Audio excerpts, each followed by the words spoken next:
How we doing, everyone? Welcome to another movie review with Movie Madness with Maka B. God, that's a mouthful when you put it all together. Just got out in the cinema of watching Mortal Kombat. Going to be going back in soon to watch the new Angelina Jolie, Those Who Want Me Dead. But we'll get a separate review for that after I've seen the movie. So let's have a little think about this particular one, Mortal Kombat. Luckily for me, I was the only one in the screening. Didn't realise that till the film had ended.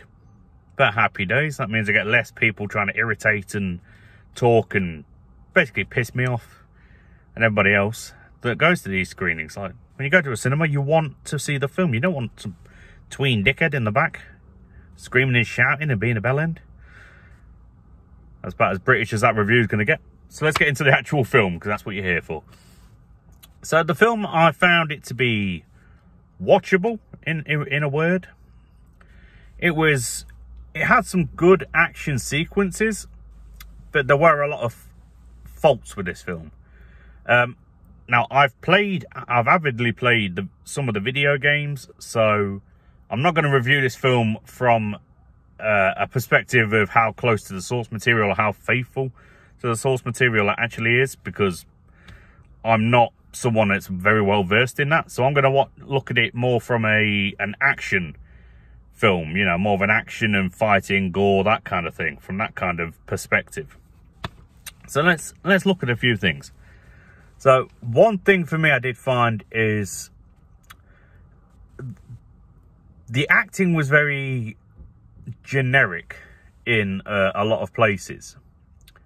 And by generic, I mean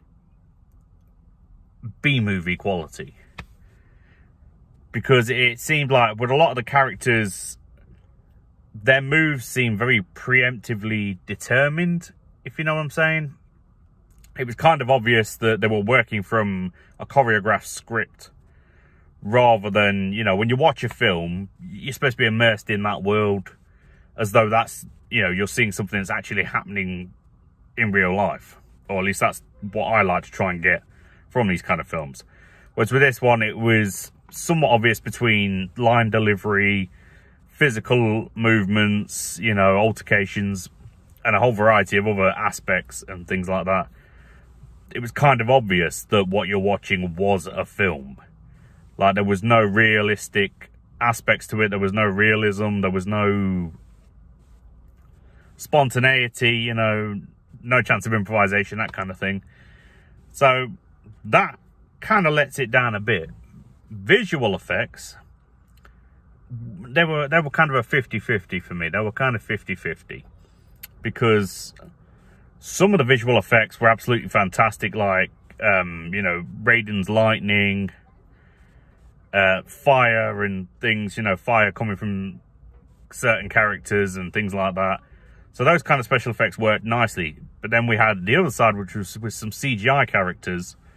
One that I think is a character called Reptile, because I've seen some stuff in the past about someone called Reptile, and Goro, is it? The big four-armed guy.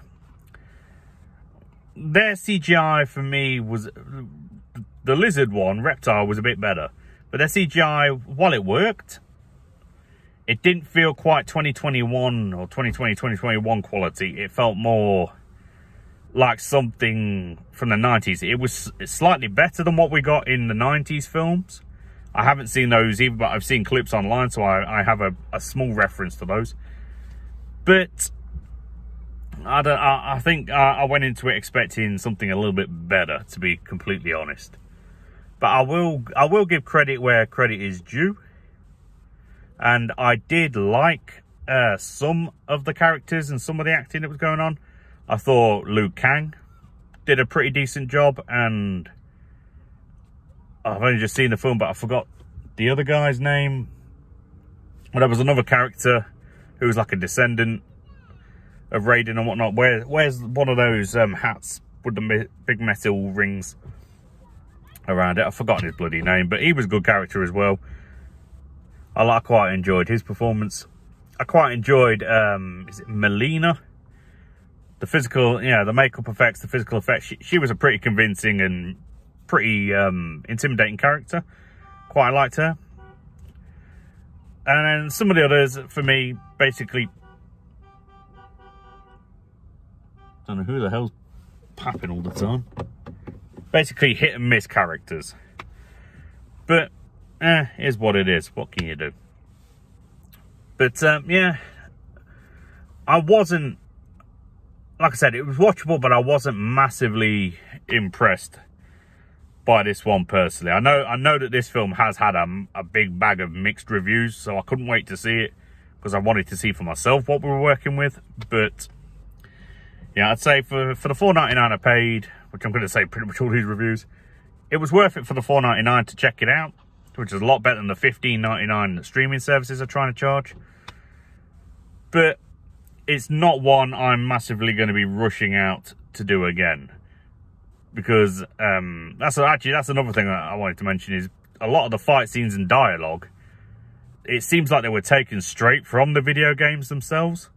Because like I said, I have played some of the video games and it's just the corny and cheesiness of some of the dialogue.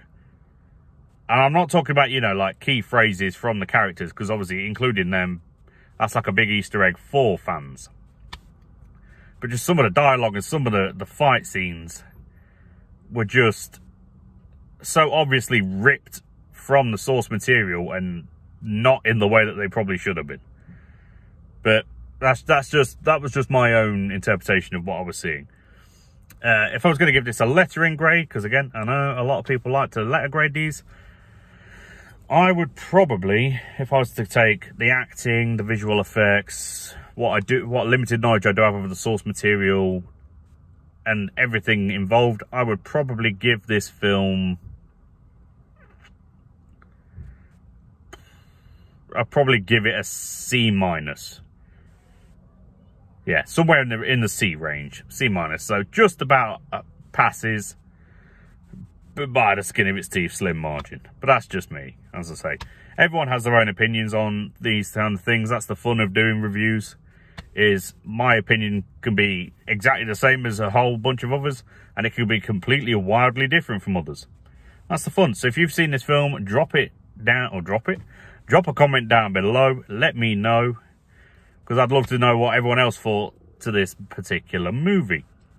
So without further ado, I'm going to head back in, check out Angelina Jolie's newest film, and I'll be back in a bit to review that. I'll see you in the next one. Movie Madness, Maka out.